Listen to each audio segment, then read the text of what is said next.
उत्तर प्रदेश के मुख्यमंत्री योगी आदित्यनाथ ने कई घटनाओं में अनाधिकृत ई रिक्शा और ऑटो की संलिप्तता पाए जाने के बाद इन वाहनों के खिलाफ सख्त चेकिंग अभियान चलाने के निर्देश दिए।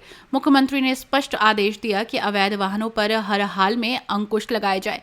इसी के तहत परिवहन आयुक्त ने सभी पुलिस कमिश्नर, जिलाधिकारी और पुलिस कप्तानों को पत्र जारी कर निर्देश दिए। इस विशेष अभियान की शुरुआत मंगलवार से हो गई थी।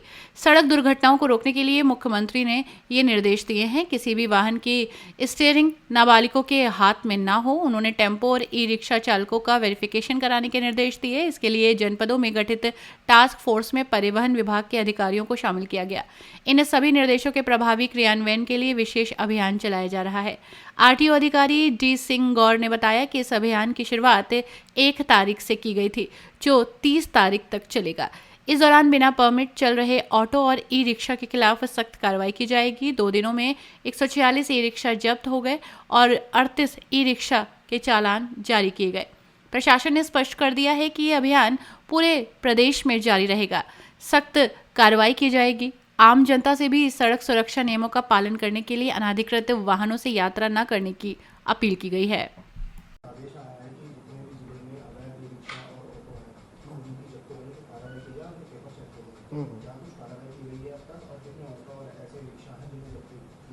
जी, ये अपंजीकृत और अवैध रूप से चल रहे ई रिक्शा के विरुद्ध ये एक प्रदेश व्यापी अभियान है जो माननीय मुख्यमंत्री जी के निर्देश पर परिवहन विभाग चला रहा है पूरे प्रदेश में। इसकी मंशा ये है कि ज़िलों में जो ट्रैफिक जाम की स्थिति बन रही है वो बहुत जो बढ़ती हुई संख्या है अवैध ई रिक्शा की, जो रजिस्टर्ड नहीं है, जिनका फिटनेस या रजिस्टर्ड भी है तो फिटनेस नहीं है, डीएल नहीं है, ऐसे वाहनों के विरुद्ध या जो नाबालिग चला रहे हैं ऐसे वाहनों के विरुद्ध व्यापक कार्रवाई की जा रही है। तो हम लोगों ने 1 तारीख से अभियान को शुरू किया है और हमारे संभाग में सभी जनपदों में इसको ये चल रहा है। अभी फ़िलहाल 2 दिन के अभियान में 1 और 2 तारीख में हम लोगों ने 146 गाड़ियाँ अभी तक बंद की हैं ई रिक्शा और 38 के चालान किए हमने। तो ये कार्रवाई चल रही है और ये 30 अप्रैल तक अनवरत ये चलेगी। हमारी सारी टीमें, हमारे सारे अधिकारी इस पर लगे हुए हैं। देखा जाए कि आदेश आने के बाद तो अभियान चलाया जाता है, लेकिन उस समय बाद वो अभियान निरस्त नहीं चला जाता है। इसके बाद दोबारा से ऐसे रिक्शा और ऑटो सुरक्षा दौड़ते हैं जो दुर्घटना को न्योता देते हैं। जी, एक्चुअल में पहली बात तो ये अभियान ही बहुत लंबे समय का है, 30 अप्रैल तक 1 महीने पूरे चलना है। दूसरी बात ये है कि हम लोग उसके जो कॉज हैं, जो रूट कॉज हैं, उन पर भी ध्यान दे रहे हैं। जैसे बहुत सारे ई रिक्शा ऐसे हैं जो कोई अथॉराइज एजेंसी नहीं बना रही है, वो असेंबल्ड हैं, गलत तरीके से बनाए जा रहे हैं। तो जिला प्रशासन से बातचीत करके एक और टीम बनाई गई है जो उस तरह के ठिकानों पे छापामारी करेगी। जो असेंबल्ड कर रहे हैं, जो इस प्रकार अनधिकृत ई रिक्शा बना रहे हैं, वो कंपनियां ही बंद हो जाएंगी, वो फैक्ट्रीज ही बंद हो जाएंगी जो असेंबल्ड करके बना रही हैं। तो एक तरफ से हम उनका निर्माण रोकेंगे, दूसरी तरफ से इनका संचालन रोक करके या जो गलत गाड़ियाँ उनको बंद करके और इस तरह की स्थिति क्रिएट करेंगे कि केवल वैध जो ऑटो रिक्शा हैं, वैध ई रिक्शा हैं, केवल वही संचालन में रहें।